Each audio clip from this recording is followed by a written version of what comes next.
Hey, what's up, guys, and welcome back to another episode of Table Topic. I'm your host, Terrell Jackson, and today we're going to delve into the idea of a courage audit. Today, you're going to learn how self-reflecting, embracing your flaws, your imperfections can actually be a benefit to you and catapult you into new territories and new achievements and new levels of understanding. So, everybody wants to look perfect. Online, in public, even in prayer. But what if real courage isn't about being flawless? It's about being honest, right? We've all been there, picking up our phones, scrolling down social media, seeing the highlight reels of everybody else's life. There's nothing wrong with that when you're gaining inspiration. But ask yourself, when was the last time you admitted you were wrong? To yourself. To yourself. It takes courage to be flawed. It takes courage to be flawed. It takes courage to walk into a room and understand that you don't have it all figured out, even though you may be in charge of people. You don't know everything, even though everyone's coming to you to ask questions. It takes courage to be flawed. And that's what we're going to delve into today. And I hope you guys enjoy it. So the first thing is the lie of perfection. Guys, the lie of perfection. Society rewards polish over process, when really the process does the polishing. Grinding away on a micro scale, the little imperfections over and over and over and over, so that in time you do have a smooth presentation. You know, people hide their healing behind filters and finance, flawless lifestyles. If you don't buy into your own dream, someone else will sell you one. If you don't buy into your own dream, somebody else will sell you one. Okay, so I'm marketing. I absolutely love it. You know, presentations with AI going on right now, with the marketing that's going on, with everybody having a way to enhance the view, the imagery, the thumbnails, everything like that is great. But have you ever thought to ask yourself, what is really going on here? What's really going on is we are trying our best to improve our presentation to other people. But there's nothing wrong with trying your best to improve your presentation with other people. But the question is, do you feel like who you are is good enough? Right? Do you feel like who you are is good enough? Because a lot of times the thing that holds people back from even getting started is the idea of presenting what's imperfect. And then some people say that perfectionism is just a fancy way of procrastination. And so maybe some of you listening, and I've been there, the procrastination and the perfectionism is because not that you don't accept yourself, but you don't realize that people may not accept you compared to other presentations that are being made. But think about it like this, and I don't know if you guys are fans of movies like me, but there are some movies and some films that have been done on low budgets that went on to do great numbers. And then there are films that have had extremely high budgets that end up flopping. And so you just never know until you complete the project. You never know until you complete the task. You never know. That's why you have to accept that you've done your best and that you're presenting yourself as your best in that moment, because nobody's perfect. Nobody's perfect. Have you guys heard of the it's like a thing to find the imperfections in the Game of Thrones? Game of Thrones is one of the highest grossing and one of the most popular TV shows of all times. And it's set in the medieval times and centuries ago. And it's actually funny, and I think it's relieving for people to see Starbucks cups on the set in different episodes. You know, it's like nobody's perfect. Or people get on to Tyler Perry. Used to get on to Tyler Perry a lot for his films. You know, as far as the wigs, and then you'll have people in the background you'll have extras in the background of his movies who are drinking out of a cup that has nothing in it. You know, so it's just like, at some point, we got to get over ourselves. That's what it comes down to. Nobody's perfect. Let's go ahead and admit it now. None of us are perfect. I'll be the first to say, hey, I'm not perfect. I don't get everything right all the time. I have flaws. I have imperfections. But at the same time, I still have great dreams. I still have great dreams. I still have great aspirations. And there are still some amazing things that are going to take place over the course of my life. And it's the same thing for you. You got to go without being perfect. But the main thing is, it's a lie to think that anybody's perfect. Even the films that we see, the books that we see, the presentations that we see, they're edited and edited and edited and edited and edited and enhanced and enhanced. You got sound people, you got makeup, you got wardrobe, you got the photo guy. You know what I mean? You even have the temperature adjustments. It's like there's a ton of things that we can do to enhance the experience. But at the same time, the best experience is the authentic you. Is the authentic you. No one respects discipline had it not been for the understanding of what it is to not have discipline. You know what I mean? It's like, oh, it's commendable to miss one day in the gym. If you go to the gym every day of the week for 6 weeks and you miss one day, it's like, oh, okay. You know what I mean? It's not that you've been perfect. You've just been there the other day, every day. But there are some people who may have the same results and they only go 4 times a week to the gym. You know what I mean? So it's just like, you got to be okay with the process, and we got to get rid of the lie of perfection, because in the end, nobody's perfect. I don't want someone else to sell you a dream of perfection before you've bought into your own, because eventually people may see you as, oh, you have the perfect life. Oh, you have the perfect marriage. Oh, you have the perfect business. Oh, you speak eloquently. You speak the best. And you think so uniquely.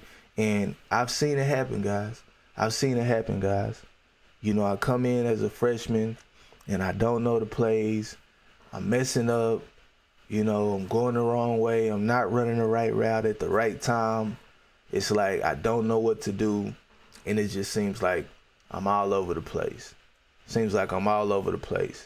But then by the time you get, and I'm asking guys, hey man, how did you catch that last pass? You know, how do you remember this? How do you keep up with all of this? And I'm asking guys, like, how do they do it? Because at that time, they seemed like they were perfect to me. Like, I know no one's perfect, but it seemed like they always got it right. And so I remember just going through that stage, but then I didn't quit. Did I quit because I didn't know the plays? Did I quit or get down on myself? No, I knew what I had envisioned for myself. I could always see myself as a finished product. And that's the thing you have to do. You have to see yourself as a finished product. And so by the time my sophomore year came around, guess what? My red shirt sophomore year, guess what? Guys were asking me the same thing. Man, how do you catch the ball like that? How did you do that last play? How are you even getting through those gaps? What can I do to be like you? And I'm just like, hey, keep going, keep believing, and embrace the flaws. I was looking the other day watching a game, and my first punt return, I dropped it. It bounced off my chest. I took my eyes off of it. It went rolling back. And fortunately for me, my teammate was there to recover it. And so I just reflected back on that moment. But every time after that, that was the last punt return I dropped. The very last one. The very last one. Perfection is a lie, guys. Perfection is a lie. No one is perfect. No, not one. Everybody has flaws. Everybody's been embarrassed. Everybody's has things that they regret, things that they wish they could change. Everybody, every single person. So in this age of social media and edited presentations, guys, don't let people sell you a dream of perfection. Buy into who you are now as a flawed individual and work toward perfection. Have an open door policy with yourself. That's my thing. Have an open door policy with yourself, because it's not that we need to go out and broadcast all of our flaws and tell everybody what's wrong with us and what we've been struggling with as far as our relationships or our self-health or eating habits or gym habits, whatever it may be. It's not for us to go out and broadcast everything that's wrong with us, because people take advantage of that. Just honestly speaking, there are people who will get off on you being down. And let's face it, in the world we live in, there are people who profit off of our bad habits or off of our compulsions or off of whatever habits that we have. You know, the things that we like, you know, clothes, beauty supplies, you know, whether it be alcohol, you know, tobacco, whatever it is. People profit off of other people's habits. And that's just the world we live in. And so I'm not saying go out and broadcast your shortcomings and everything to everyone, because everyone doesn't have your best interests. I want you to succeed. I want you to be successful. Flaws and all, I want you to improve, and I want you to get to a place where you're able to accept yourself and understand that you do have something to present to the world, as you are right now. And so that's why I encourage an open door policy with self. You know, when no one's watching, can you confront your truth? When no one's watching, can you confront your truth? That's the thing about me, guys. You know, when I face criticism, it's cool, it's fine. I'm used to it. I play sports, you know what I mean? But I don't always respond and have to justify what other people don't agree with or don't understand. But at the same time, when no one's watching, I can sit with myself. There's probably no criticism that I face from other people that I haven't already faced for myself. But I learned that who you are, as far as mentally, comes down to the conversation you have with yourself.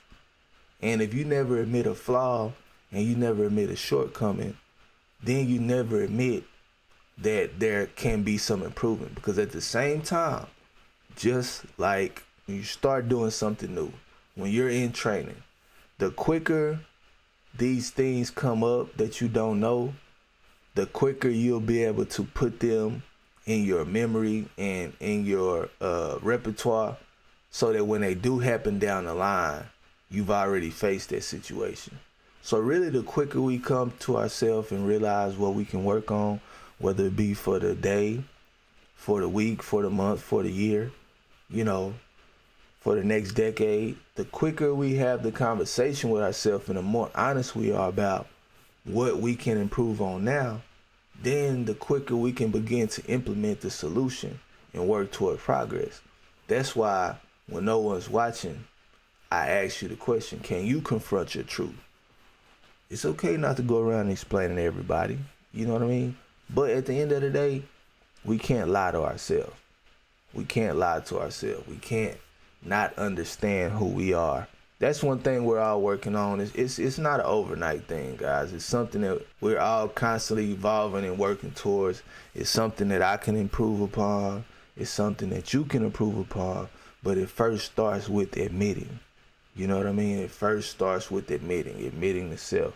Because you have, public vulnerability for likes. There's something that I saw the other day when a certain individual mentioned that they felt like another individual was bringing up their medical condition for online sympathy and support. I'm not here to judge. I'm just here to say everyone who is being what we call vulnerable is really not always authentic, because people will pull on your heartstrings. I hate to say it, but how many times have we found out there were GoFundMes for situations that weren't even real, whether it be a medical condition, whether it be a death, whether it be missing persons, whatever the situation is. How many times have we seen fake GoFundMe situations? Even if you scroll through social media, and it's just like, sometimes, I hate to say it, but sometimes I'm just like, it's my opinion. I'm not mad. Do what you do. I'm not judging, but go to God before you go to social media. Hearts and prayers over likes and shares. If you posting and not praying, that's just, you know what I mean? But I digress. I'm not going to get on that. I'm not here to judge, because you literally never know. That's fake courage to me if you are being vulnerable for likes and for attention, because you're creating another problem of dependency on other people's opinion and dependency on other people's acceptance while you're having the courage to be vulnerable.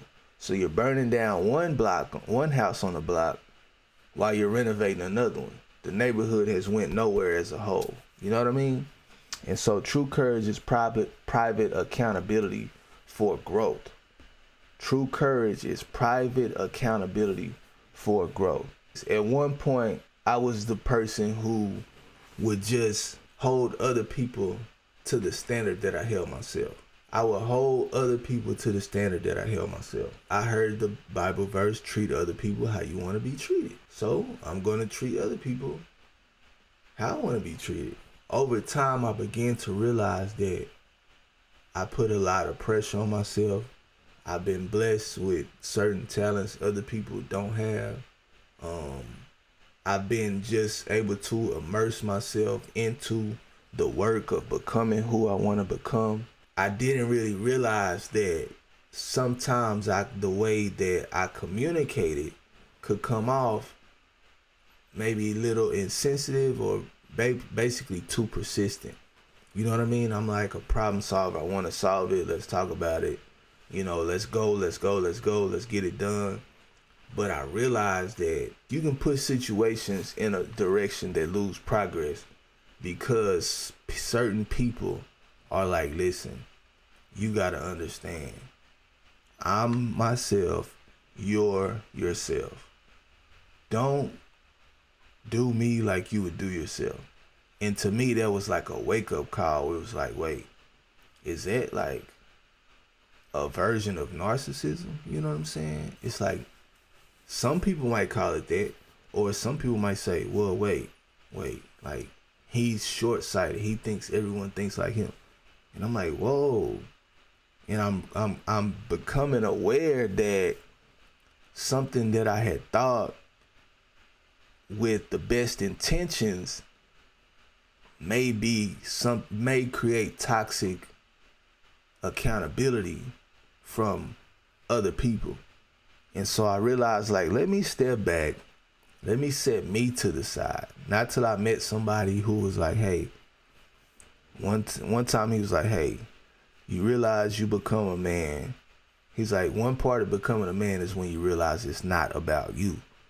And so a lot of times I began to hold back and not say what I think, or I would hold back and not say, well, I would do this, because before I'm like, all right, I'm going to give you all my advice that I would want to. Just like in football, it's like you got a coach who played your position.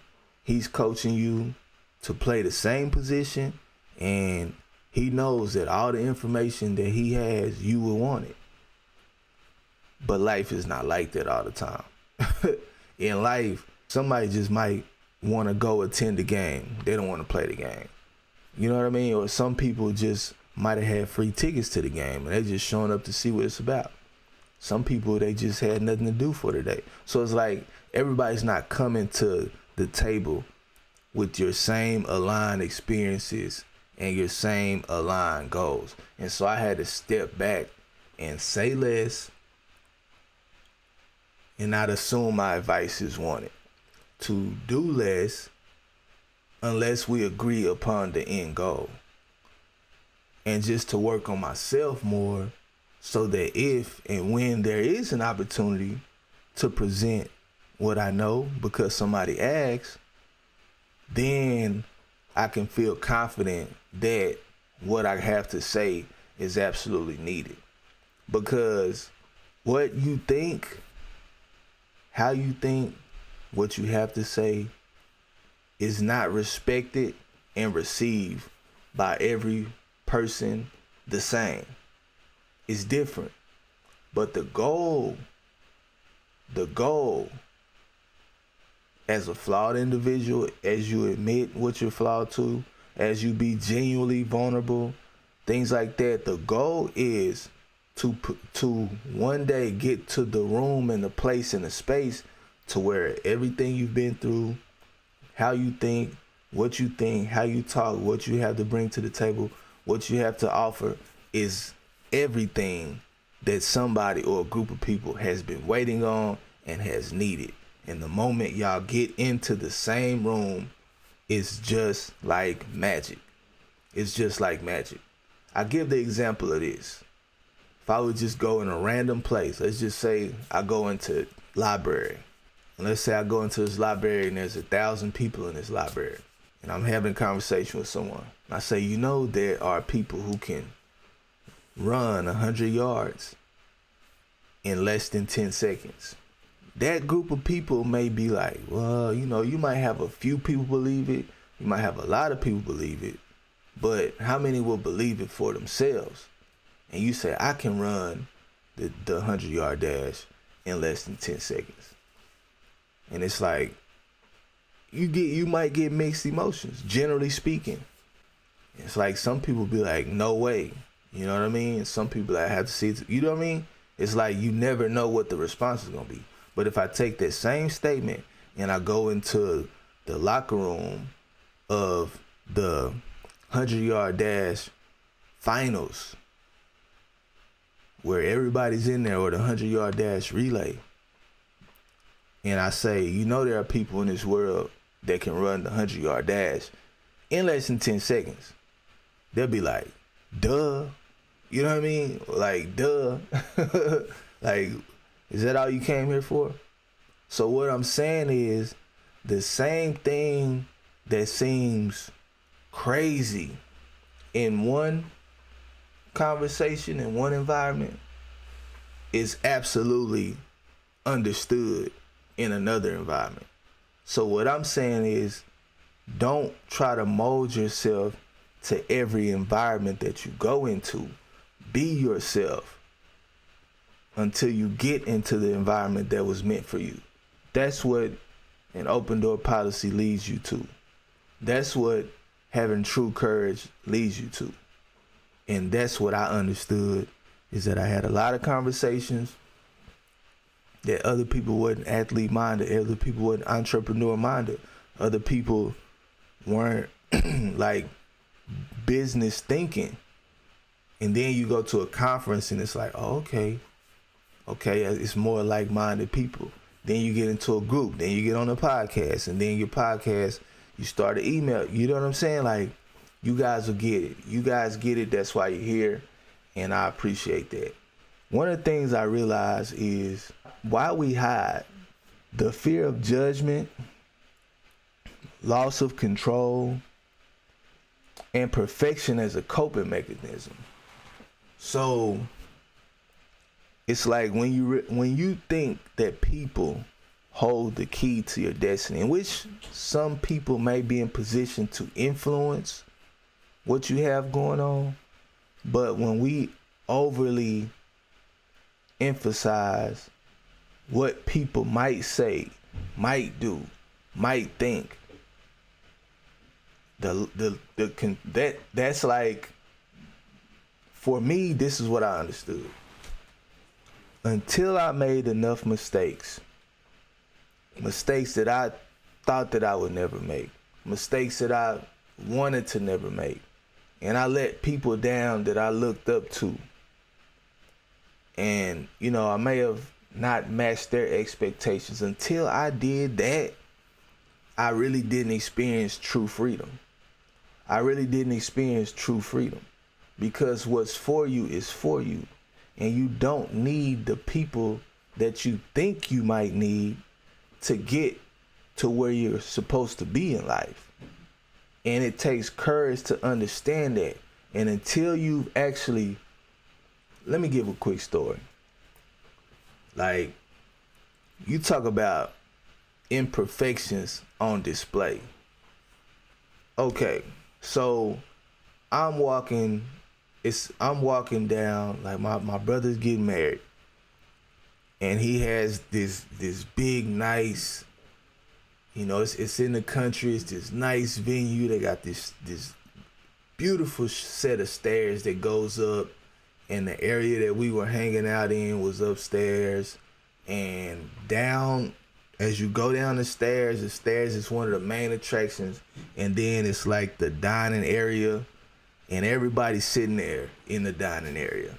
Now, I'm just coming down the stairs, and if anybody knows me, I don't typically wear dress shoes. I'm always wearing sneakers, tennis shoes. And so I usually, when I go downstairs pretty fast, because I'm used to running stairs as an athlete. It's a drill, getting to class, you know what I mean? I move pretty fast. And so I'm not being aware of the fact that I have on these dress shoes, which has a hard, slick bottom.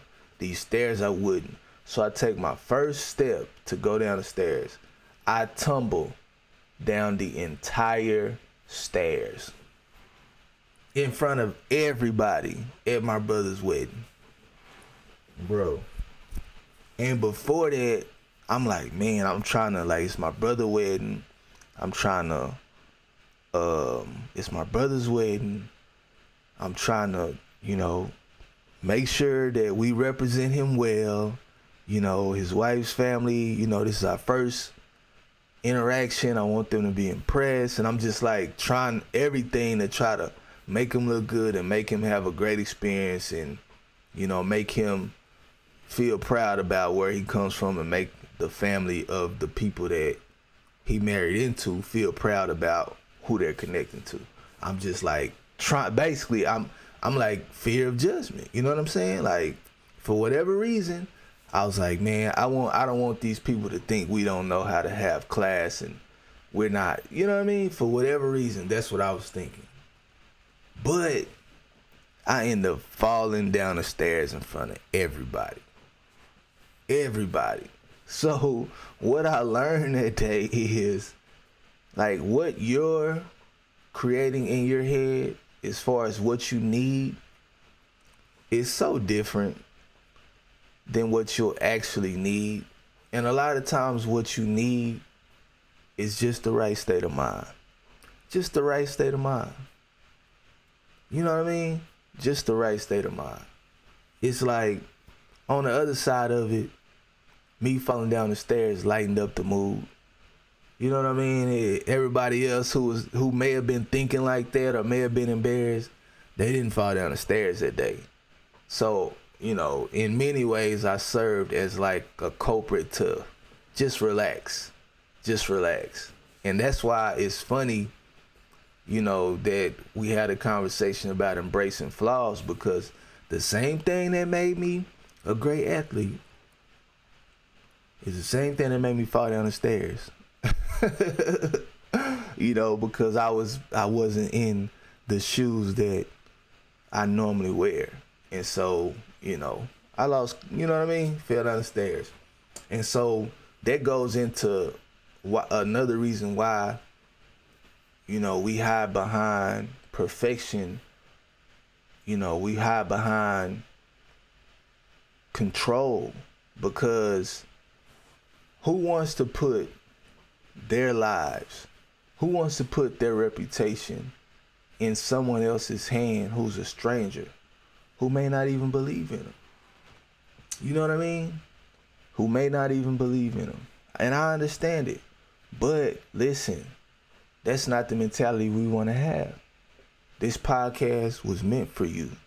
That's why you're listening to it. It was meant to reach you. And even though I don't know you, it was meant to reach you. And so what's meant for you will be for you. You're not putting your reputation in other people's hands. You're trying to fulfill the dream that you have in your heart. And whatever you have to go through, you have to go through. And that's what you see it as. If you ask me right now, if I would stand out in the freezing cold for 3 and 4 hours, if it was 25, 30 degrees outside, I would say no. But guess what? And run around wrestling with a bunch of strangers, I would say no. But guess what? That's what the game of football required. So that's what I did.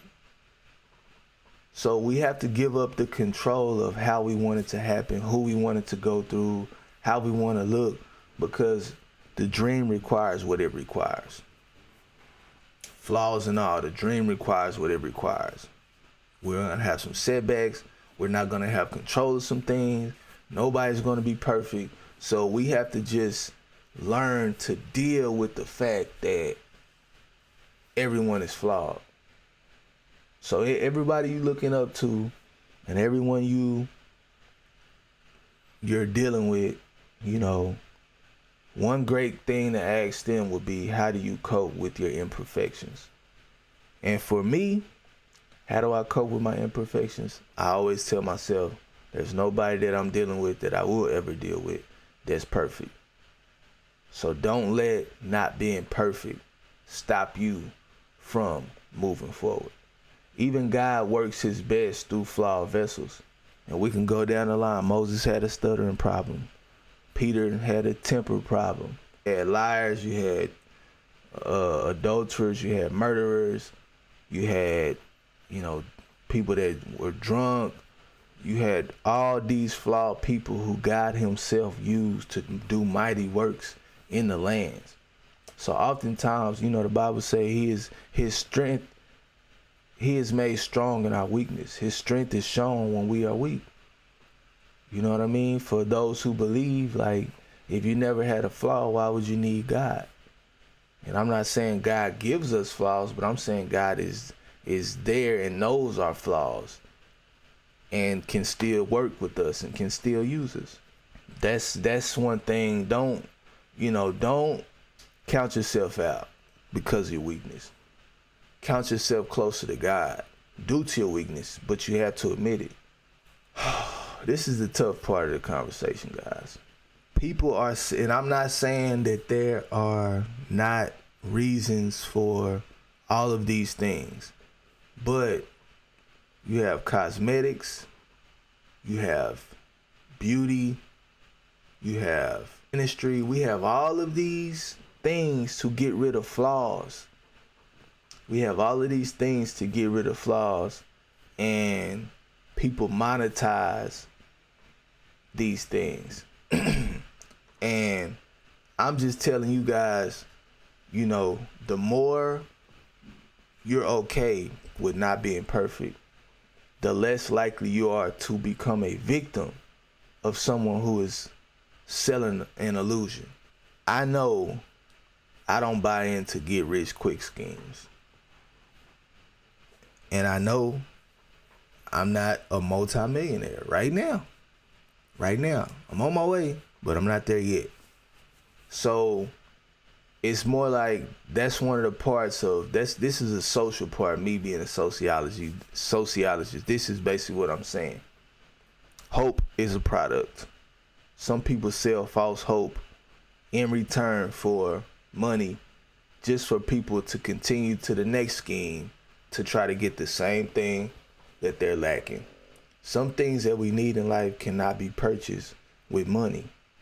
They can only be purchased with hard work, determination, blessings from God, networking, knowledge, application of systems, so on and so forth. Some things just cannot be purchased. You can be a beautiful person on the outside, but not be very nice on the inside. You can't buy a new personality. You know what I mean? You have to admit the flaw to yourself and begin to work on yourself. You know, that's just what it is. So guys, what I want you to take away from this is, number one, buy into your own dream. Buy into your own dream. How do you buy into your own dream? Number one, you have to audit your patterns. Audit your patterns.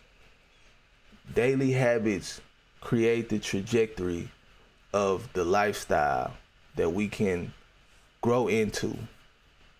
Acknowledge your weaknesses privately. Start privately. Start privately.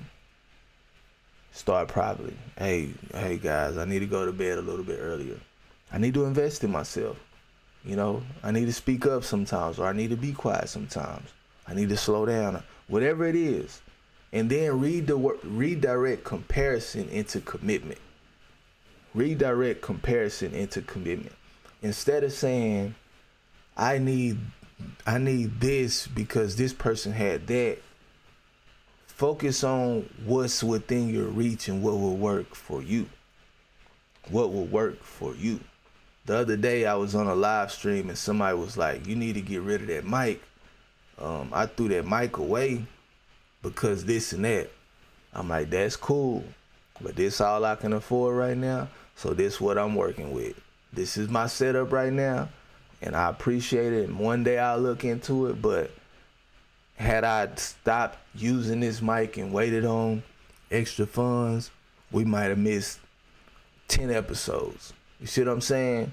So it's like, I have commitment over comparison. Work with who you are now to get to who you want to be before you stop being who you are to try to imitate somebody else. Right? So, at the end of the day, guys, what would happen if you were honest? If you were as honest with yourself as you are with your audience. Guys, when I come on here, I do research. I try to bring the best topic to the table.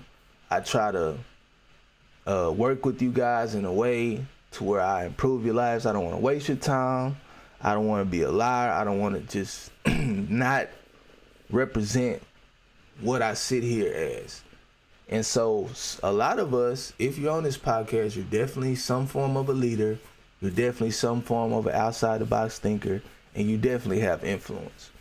And so with the people that you do have influence with the people that you do have an opportunity to speak into their lives, with the people that you are on the verge of changing their lives or influencing their decisions, if you are the person that they see as perfect.